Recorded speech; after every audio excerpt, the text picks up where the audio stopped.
وہ بدل جاتی ہے۔ اسی طرح اہل علم نے یہ قانون بنایا ہے کہ تقدیر پر ایمان رکھنا ضروری ہے، پہلی چیز، کیونکہ جو تقدیر پر ایمان نہیں رکھتا وہ دائرہ اسلام سے خالی ہو جاتا ہے۔ اسی طرح دوسرا قانون یہ ہے کہ گناہ کرنے پر تقدیر کو دلیل نہیں بنا سکتے، مصیبت پہ بنا سکتے ہیں، جیسے بخار آ گیا، تقدیر میں تھا اس لیے آ گیا، فیل ہو گئے، تقدیر میں تھا اس لیے ہو گیا، دکان جل گئی، تقدیر میں تھا اس لیے ہو گیا، نماز نہیں پڑھ رہے، تقدیر میں تھا اس لیے نہیں، گناہ پہ دلیل نہیں بنا سکتے، قربانی نہیں کر رہے ہیں، تقدیر میں نہیں ہے، دلیل نہیں بنا سکتے، گناہ کے کام کر رہے ہیں، ٹی وی دیکھ رہے ہیں، بدکاری کر رہے ہیں، حرام خوری کر رہے ہیں، کہہ رہے ہیں تقدیر میں تھا، نہیں، اس کو دلیل نہیں بنا سکتے۔ ہاں مصیبت میں ہے، پریشانی میں ہے، حادثہ ہو گیا، تو اس میں ہم تقدیر کو دلیل بنا سکتے ہیں۔ اب دنیاوی معاملات میں بناتے کیا ہم؟ 1 لاکھ روپے کا مال لائے، شٹر ڈال کے رکھ دیے، تقدیر میرا تو گرے، کہیں گا میرے گھر کو کھٹکا ماریں گا، پھر میں جا کے کھول کے دوں گا۔ وہاں تو اور محنت کرتے ہیں، کسی نے آپ کو ایک تھپڑ مار دیا تو یہ نہیں کہیں گے کہ تقدیر میں تھا اس لیے مارا، جانے دو، ہم 2 مارنے کی کوشش کریں گے۔ دینی معاملات میں تقدیر کو بہانہ بناتے ہیں، لیکن دنیاوی معاملات میں بڑھ چڑھ کر حصہ لیتے ہیں۔ کتنا ہماری سوچ میں فرق دیکھیے، سوچ میں کوئی تھپڑ مارے تو یہ سوچ کر نہیں بیٹھیں گے تقدیر میں تھا، مار دیا، جانے دو نا، کیا ہونے والا، نہیں۔ کسی نے نقصان کر دیا، کچھ مال اٹھا کے لے کے چلے گیا، تقدیر میں تھا، ایسے نہیں۔ یاد رکھیے دنیاوی معاملات میں ہم کیا کرتے ہیں؟ محنت کرتے ہیں، ہم اس کے لیے کوشش کرتے ہیں، وہاں تقدیر کو دلیل نہیں بناتے۔ لیکن دینی معاملات میں اکثر لوگ کیا کرتے ہیں؟ اللہ نے تقدیر میں نہیں لکھا، شاید دعا کرو نا، ہم بھی نماز پڑھ لیں گے، ہم بھی نماز پڑھ لیں گے، جب دل میں نیت ہوں گی تو اللہ تعالیٰ توفیق دیں گے۔ اکثر لوگ نماز پڑھو، ہمارے واسطے بھی دعا کرو۔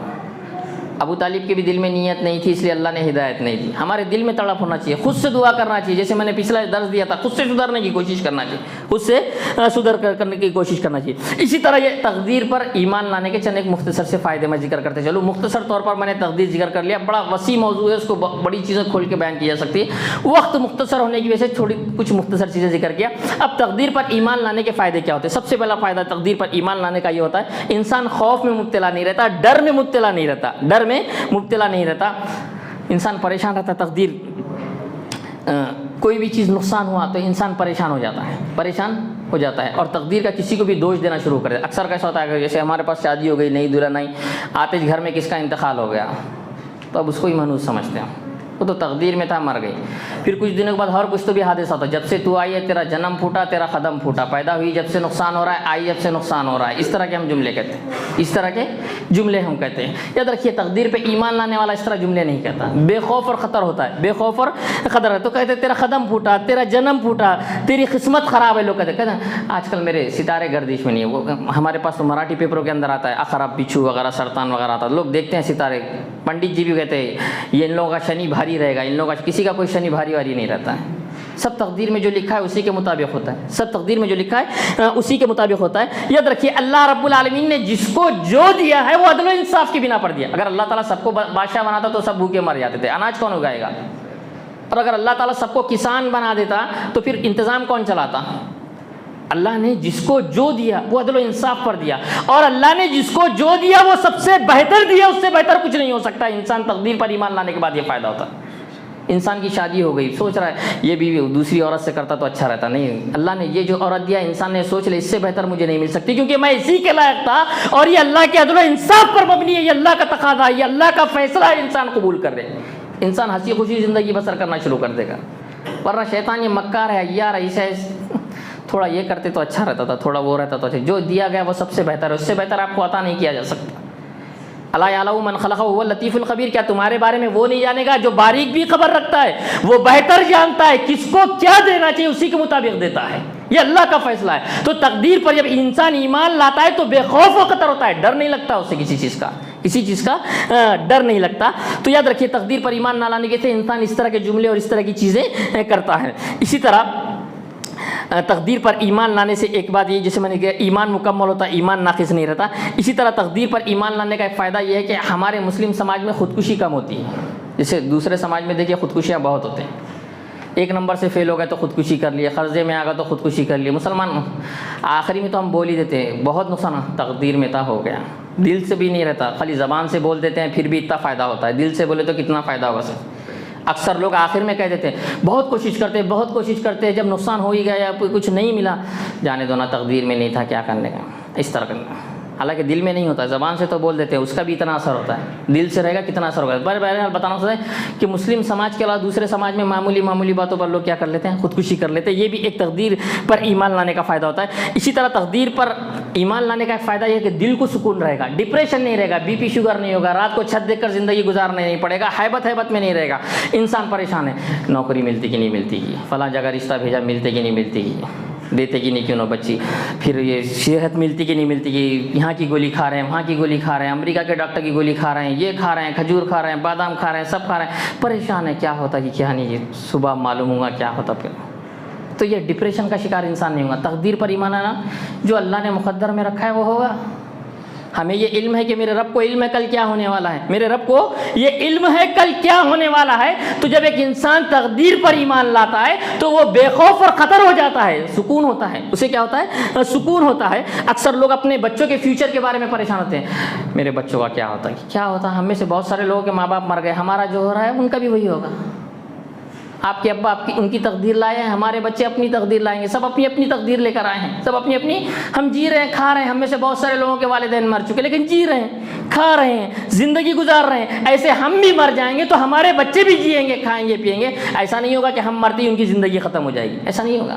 ہر آدمی اپنی اپنی تقدیر لایا ہے. پریشان رہتے ہیں, میرے بچوں کا کیا ہوتا ہے کہ بعد میں ذرا پلاٹ لے کے رکھ لیتا ہوں, ذرا گھر بنا کے رکھ لے. کتنے پریشان ہوتے ہیں. اللہ تعالیٰ کو فیوچر کا فیوچر معلوم ہے, سب معلوم ہے, وہ سب جانتا ہے. ہم بڑے پریشان ہوتے ہیں. دکان مارکیٹ میں ہماری دکان بڑی اچھی چل رہی ہے, اچانک بازو میں اور ایک نے دکان ڈال دیا. پریشان ہے, کیا کریں, کیسے بھگائیں, کیسے نکالے. چال چلتے ہیں, کوشش کرتے ہیں, دکان والے کو پوچھتے ہیں, ہم زیادہ کرایہ دے دیتے ہیں, اس کو خالی کرا دو, اسے خالی کرا دو. بہت سارے مارکیٹوں میں یہ معاملہ ہوتا ہے. ایک کام کریں گے, پورا مارکیٹ ریٹ اتار دیں گے, پورا ریٹ اتار دیں گے, وہ اندر ہو کے خود چلا جائے گا, وہ اندر ہو کے خود چلا جائے گا. الگ الگ جگہوں پر الگ الگ طریقے. لوگ ڈپریشن سے کیسے بھگائیں, کیسے نکالے, کیسے بھگائیں, کیسے. ہوتا تو یہ ہے, ایک دکان کے بعد دوسری دکان آئی تو مارکیٹ بنتا ہے, کاروبار میں اضافہ ہوتا ہے. جو غور کرتے ہیں اچھی طریقے سے ذہن رکھیں کہ لوگوں کو یہ علم ہوتا ہے کہ وہاں 2 دکانیں ہیں, یہاں ایک دکان ہے, تو جائیں گا کہاں آدمی جہاں 2 دکان ہے, کیونکہ وہاں 1 سے 2 دکان دیکھنے ملے گی, تو وہاں کاروبار بڑھتا ہے, کاروبار بڑھتا ہے. لیکن انسان پریشان رہتا ہے, کیسے بھگاؤں, کیسے نکالوں, کیسے نکالوں. وہ اپنا رزق لایا ہے, آپ اپنا رزق لائے ہیں. ایک بچہ پیدا ہوا, ایک بچہ ہمارے گھر میں پیدا ہوا, اب دوسرا پیدا ہوا, تو اب دوسرا پیدا ہونے والا بچہ پہلے بچے کا رزق کھائے گا, نہیں کھائے گا. یہ اپنی روزی لایا ہے, وہ اپنی روزی لایا ہے, یہ اپنی روزی لایا ہے, وہ اپنی روزی لایا ہے. جیسے ہی دکان کے بعد کوئی دکان ہوگی, ہم پریشان ہے بات میں نہیں. تقدیر پر ایمان لانے والا پریشان نہیں ہوتا. یہ اللہ کی مرضی ہے, وہ اپنا رزق لے کے جائے گا, میں اپنا رزق لے کے جاؤں گا.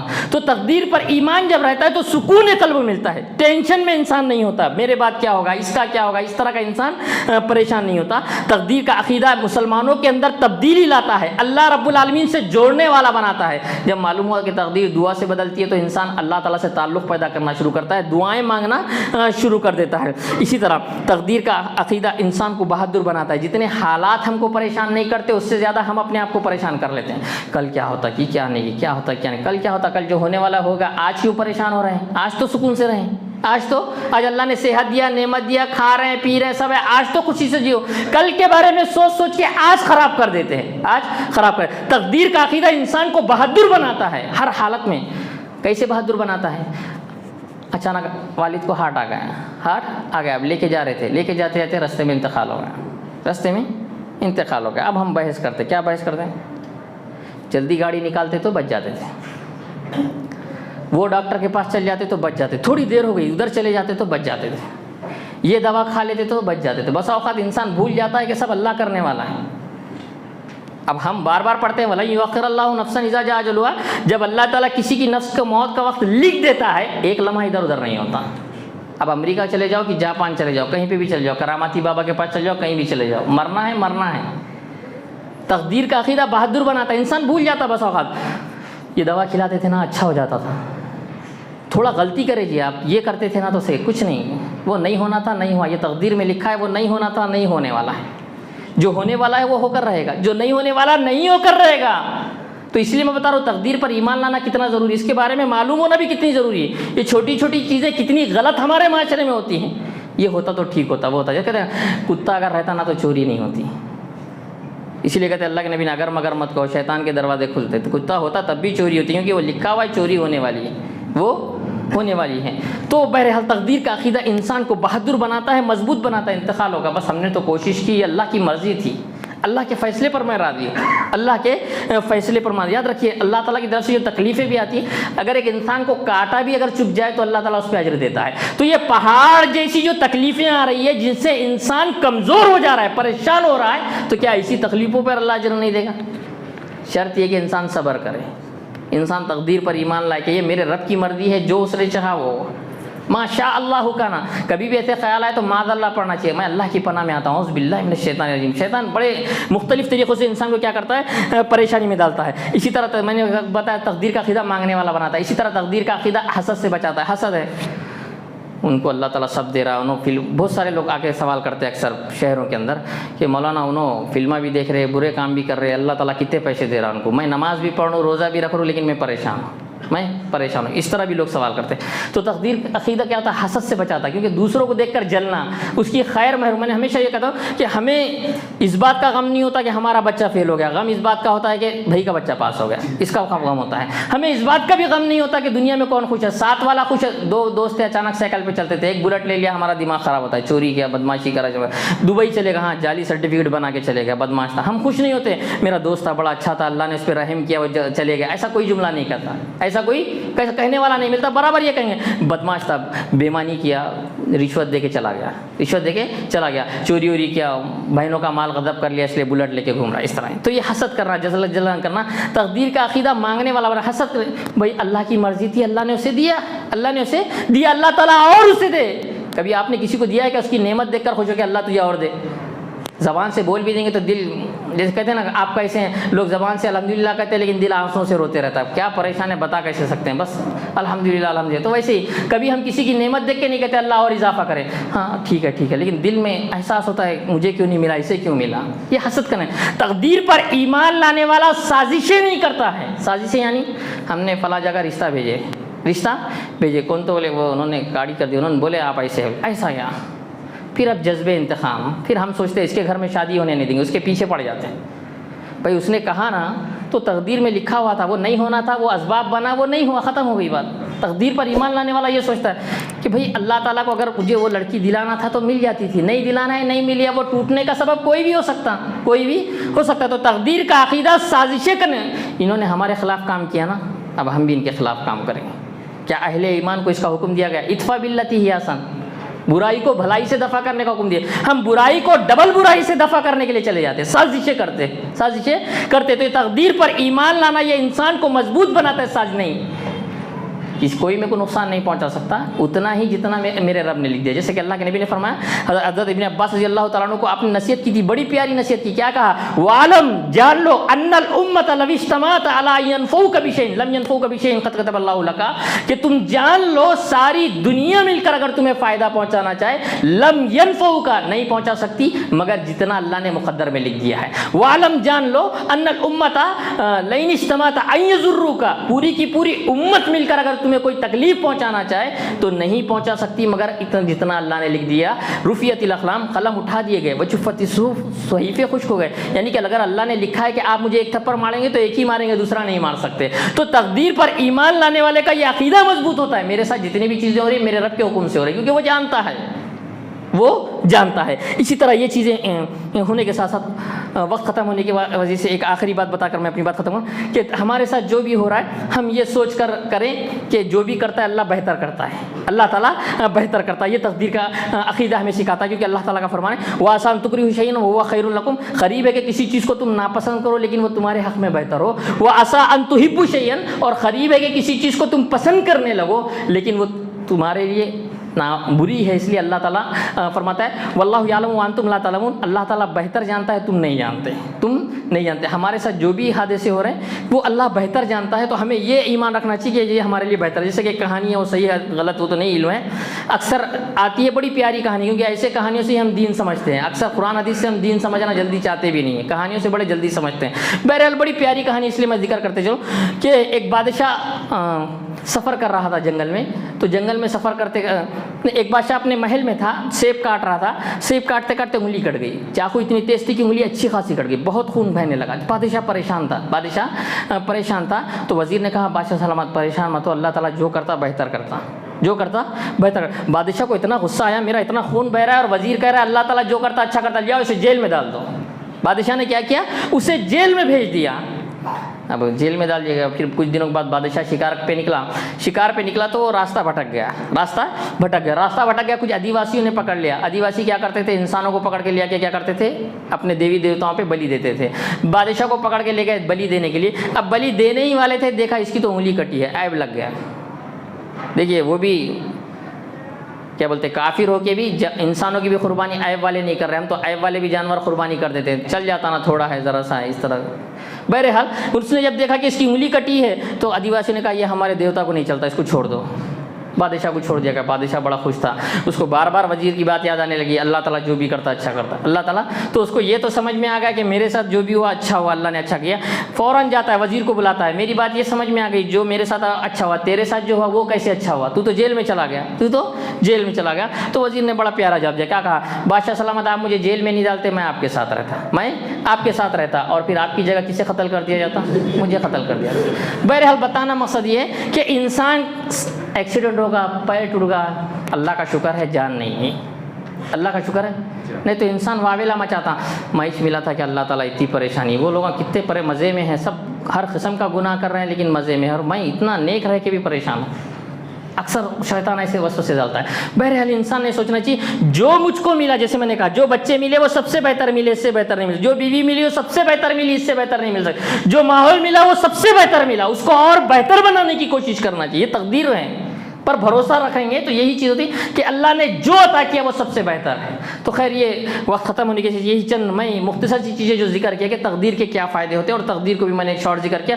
یہ ایک وسیع موضوع ہے, الگ الگ چیزوں پر آپ تفصیل طلب بھی خطابات سنتے ہیں, پھر کبھی موقع ملا تو اور تب اس پر گفتگو ہوگی. آخر میں اللہ تعالیٰ سے دعا کرتا ہوں کہ اللہ تعالیٰ ہم تمام لوگوں کو کہنے سننے سے زیادہ کتاب و سنت کی صحیح تعلیمات پر عمل کرنے کی توفیق عطا فرما. یا رب العالمین ہم کو جب تک زندہ رکھ, ایمان پر زندہ رکھ, جب ہمارا خاتمہ ہو ایمان پر ہمارا خاتمہ ہو. یا رب العالمین ہمارے دلوں کو صحابہ جیسا دل بنا, صحابہ جیسا عمل کرنے والا جذبہ ہمارے دلوں میں پیدا فرما. یا رب العالمین ہم تمام لوگوں کو توحید کا پرچم بلند کرنے کی توفیق عطا فرما. یا رب العالمین ہم تمام لوگوں کو نمازی بنا. یا رب العالمین ہمارے دلوں سے کینہ, کپٹ, بغض, حسد, جلن, یہ تمام چیزیں ختم کر کے محبت, ہمدردی, رواداری اور ایک دوسرے کے ساتھ مل جل کر کام کرنے کی توفیق عطا فرما.